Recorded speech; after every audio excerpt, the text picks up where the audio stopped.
Very good morning, children. Welcome back to the recorded class. This is Ma'am Anna, your English teacher. Hope you all have studied what you all learned in the previous session. Yes? I'm assuming so. Alright? And let's see what we will learn today. So, are you all ready for today's class then? Let's get started.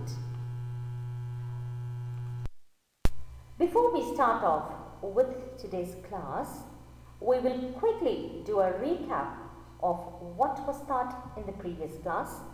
Then we will continue the lesson Swami Vivekananda. You will also learn how to frame sentences.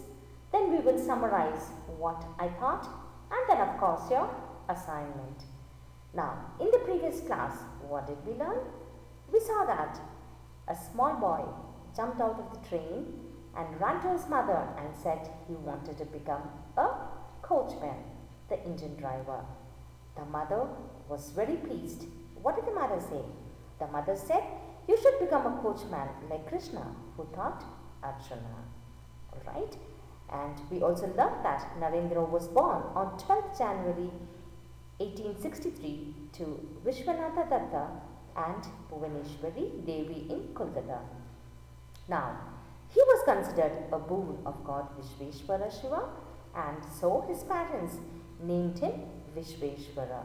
Later, they named him Narendra Datta. Now, like each one of us, like how we learn English grammar, Narendra learned Sanskrit grammar, and as he grew up day by day, he had a strong desire to see God.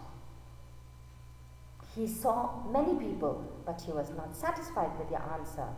Finally, he met this guru, who was Sri Ramakrishna Paramahamsa, who helped him experience God. Thus, Sri Ramakrishna Paramahamsa became Narendra's spiritual guru. And Narendra was not sitting in one place. He wandered and wandered many places. He helped the poor. He was very kind. He was courageous. And he was named as the wandering monk as well. But what did Narendra say? He said, education should develop a complete human being. Without education, you cannot do nothing. Right? Till here we learned in the previous class. We also did look at some synonyms, which are similar words, and antonyms, which are opposites. So let's continue the lesson.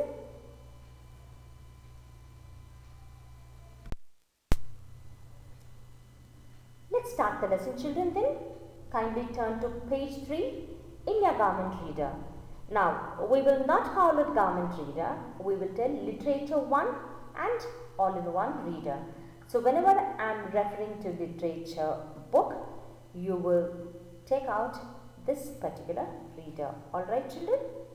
So, let's start. Pay attention while I am reading.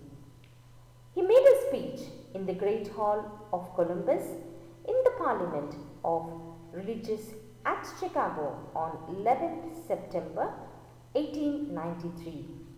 He began his address with the words, "Sisters and Brothers of America."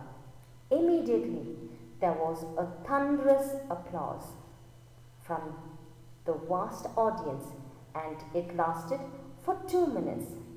The Swami spoke of the religious that was very vast as the sky and deep as the ocean. Further, he thanked all those who had assembled there. He referred to the Indians of all class and sects. It embraced all humanity and declared, "I am proud to belong to a religion which has taught the world both tolerance and universal acceptance. We believe not only in universal tolerance, but we accept all religions are true." These words were very impressive. He observed that the divisions in society based on religion has resulted in human hatred. He felt that human society would be far more advanced when there was no divisions. Swami Vivekananda expressed his hope, saying that the time for driving away these evil forces in society had come. He told them that everybody should develop a sense of brotherhood and love for each other. There was great respect and appreciation from the people of America. After his return to India, he spent his time preaching religious tolerance and worked for the upliftment of the poor. He established Belur Math in 1898, which became the center of Ramakrishna Mission with the motto, "Work is worship." So I have read the lesson for your children. I want you all to read the lesson with intonation and mark all the new words, and also I want you all to frame sentence for declared, thought, belief. Frame sentence for declare, thought, belief. Alright?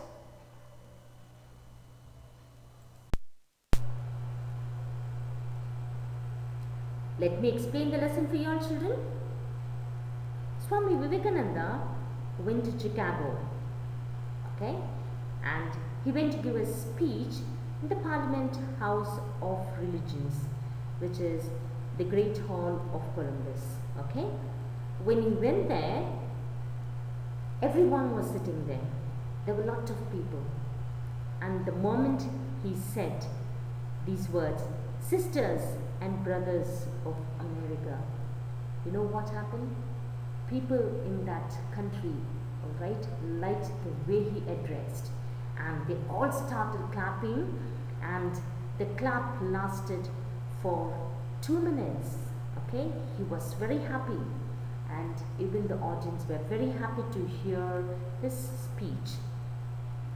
He spoke about India and its culture, and he even said that he's proud to belong to a region which has taught the world's both tolerance and universal acceptance. Which means that now we are a country with different religion, caste, creed, but still we accept in everyone, right? We don't say, no, you're not supposed to come into our country, this is our country, not yours, because we are such a beautiful country. India is known for its unity. So then he also says that all religions are one. If there was no differentiate of religion, I think people would have lived even more peacefully.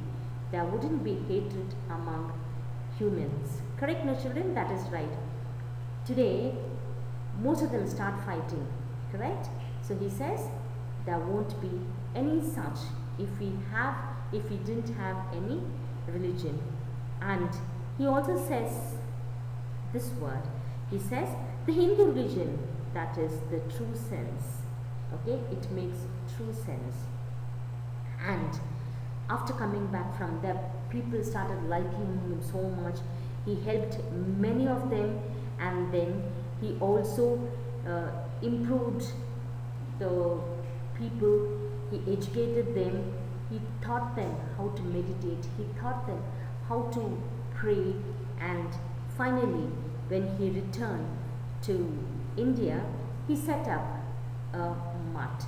Now this is a Belur mutt. Look at the picture, and it became the center of Ramakrishna Mission. And the picture over here is Sri Ramakrishna Paramahamsa. And what was the motto? The motto of his mutt is work is worship. What may come? Your work, you must worship your work. You must like your work. Only if you worship your work, you will be happy. Alright? Hope you all have understood the lesson, children. In the first slide, that is, I've put up a picture of the Parliament House, Chicago, and I've also put up a picture of the speech that he gave. Alright, hope you all have noticed it. Yes?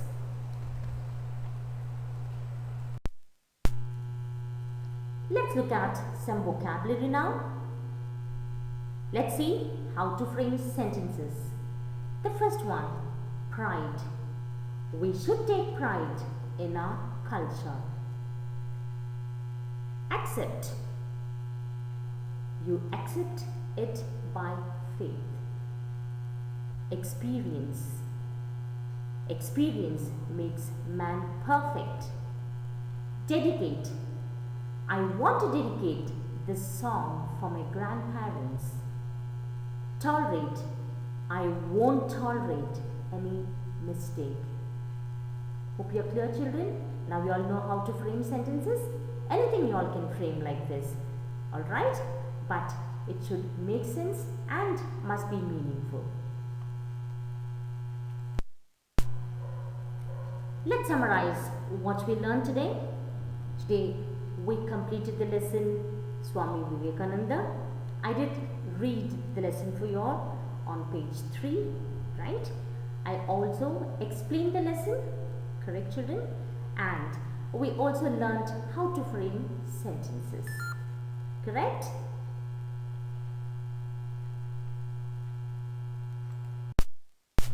And now comes your assignment.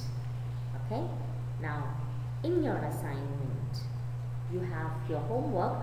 Now for your homework, children, in the literature reader on page 4, first main, and on page 5, second main, page 7, first and second main, you will write the answers in the reader itself. Once again I am repeating, page 4, first main, page 5, second main, page 7, first and second main, write the answers in the reader itself, children. Alright, and I will be sending notes via WhatsApp to be copied in your English classwork. Children, don't take a new book. Please write in the old book itself. Until I tell you to write in the new book, please don't take out a new book. And also, please write neatly, don't scratch. See the way I have written, children. When I can write neatly, I think you all also can write better than me. Alright? And start reading. I will ask you all questions. I'll call you up randomly and start asking you all questions. Alright? Now, you all might be thinking, I didn't ask questions, but I've given you some work as well, right? To do framing the sentences, right? You frame the sentence in the next class before I start the class. Alright? In the next class, I will be taking a grammar chapter, a small grammar chapter. Now, before that, I'm going to ask questions, and this time I will name the children and they will have to send me the answers. Okay? Because every time I see the same children answering the questions, so now I'll start naming and you'll have to send me. Alright, children? Until we meet in the next class, which is coming Monday, this is Ma'am Anna signing off. Bye-bye.